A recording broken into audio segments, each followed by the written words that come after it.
Assalamualaikum warahmatullahi wabarakatuh. Balik lagi bersama saya Fikri di channel Kreatif Indonesia.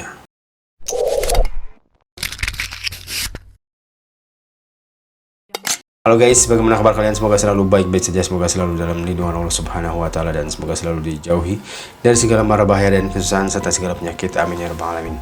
Dan jangan lupa guys untuk selalu bersyukur atas apa yang telah Allah berikan pada kita selama ini.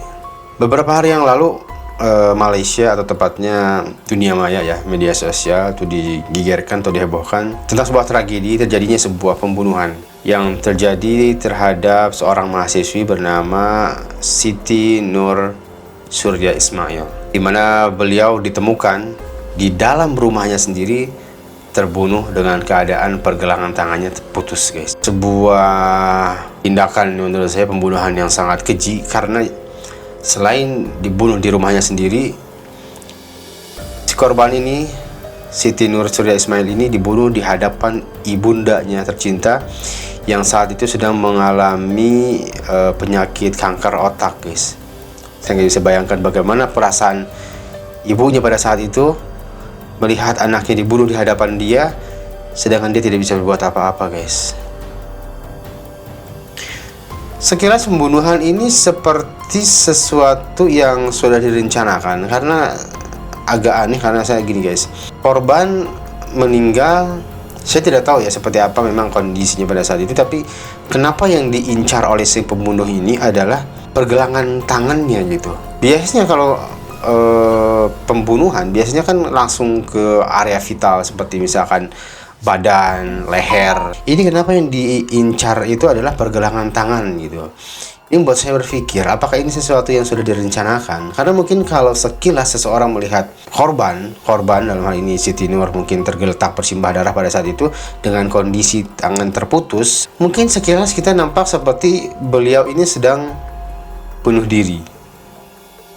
Jadi logika saya di sini menganggap bahwa ini seperti sesuatu yang sudah direncanakan. Jadi sehingga orang nanti akan beranggapan bahwa ini adalah tindakan bunuh diri dari sang korban Siti Nur ini. Saya sempat mikir ke situ gitu guys. Dan tragisnya lagi, ini dilakukan oleh sahabatnya sendiri, teman dekatnya sendiri. Itu seseorang yang kita tidak pernah berharap menyakiti kita, seseorang yang tidak pernah kita antisipasi, kita tidak pernah terfikirkan dalam benak kita bahwa dia akan membunuh kita, akan menyakiti kita gitu. Inilah yang diistilahkan seperti musuh dalam selimut ya. Kita lebih siaga, kita lebih waspada ketika kita mengetahui siapa musuh kita. Tapi ketika kita tidak mengetahui musuh kita, ada ya seperti sahabat, kadang-kadang teman dekat, kadang-kadang saudara kita, itu juga bisa menjadi musuh dalam selimut kita ya. Kadang-kadang, nah itu yang paling berbahaya itu adalah mereka. Jadi kita tidak ada kewaspadaan, kita tidak ada antisipasi gitu untuk menghindar gitu guys. Fakta terbaru yang saya dapatkan bahwa Siti Nur ini ternyata pernah ingin menikah guys di tahun 2020 ini dengan kekasihnya, dan akan tetapi beliau mengundurkan pernikahannya ke 2021 karena ingin fokus dulu untuk mengobati atau menyembuhkan ibunda tercinta yang sedang mengidap kanker otak. Dan memang ternyata pernikahan itu tidak hanya diundur, tapi tidak akan pernah terjadi guys, karena Siti Nur telah berpulang ke rahmatullah dan meninggal dunia.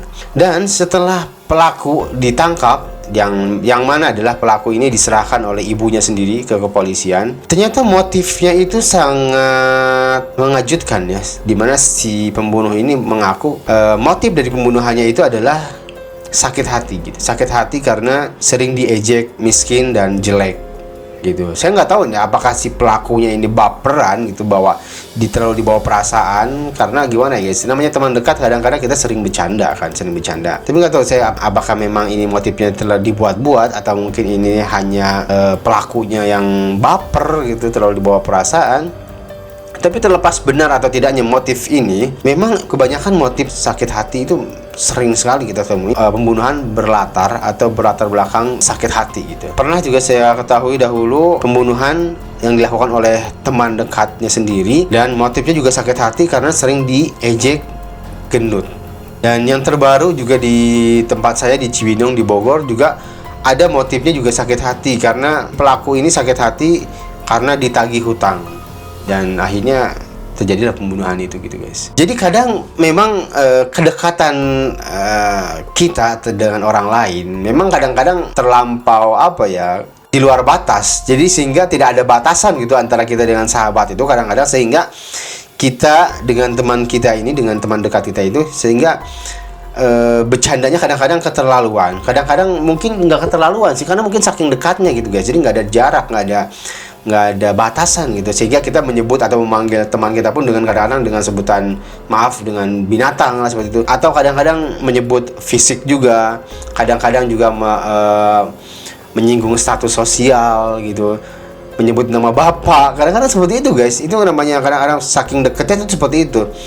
Tapi kadang-kadang kita nggak tahu gitu perasaan dia itu seperti apa, kita nggak tahu isi hati dia itu seperti apa gitu. Dan seharusnya memang seorang sahabat itu harusnya memang saling menjaga kata, saling menjaga perasaan, saling menjaga tutur kata lah, peribahasa. Seharusnya sahabat yang menutupi kelemahan sahabat yang teman yang lain. Jangan lantas kita menjadikan itu sebagai guyonan, candaan. Itu menurut saya memang keterlaluan lah, memang terlaluan. Memang itu terjadi guys di kalangan masyarakat kita tuh, memang terjadi seperti itu.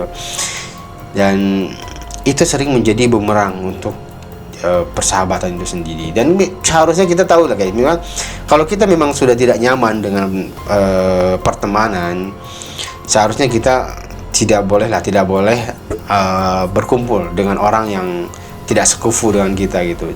Kita menghindar saja gitu. Dan kita juga harusnya mengetahui batasan-batasan dalam pertemanan. Kita tidak lantas melanggar, mendobrak itu segala pintu, segala aturan, segala batasan dengan mengatasnamakan persahabatan atau pertemanan. Itu nggak baik juga menurut saya gitu. Dan kepada keluarga Siti Nur, semoga diberikan ketabahan, semoga diberikan kekuatan, semoga Allah berikan pahala, Allah berikan ampunan kepada Siti Nur Surya Ismail. Semoga segala amal solehnya diterima oleh Allah Subhanahu Wa Taala, semoga diampuni segala dosanya oleh Allah Subhanahu Wa Taala. Dan kita serahkan proses hukum kepada pihak yang berwajib, pada pihak kepolisian gitu guys. Dan sekian dulu untuk video kali ini, sampai jumpa di video selanjutnya. Assalamualaikum warahmatullahi wabarakatuh.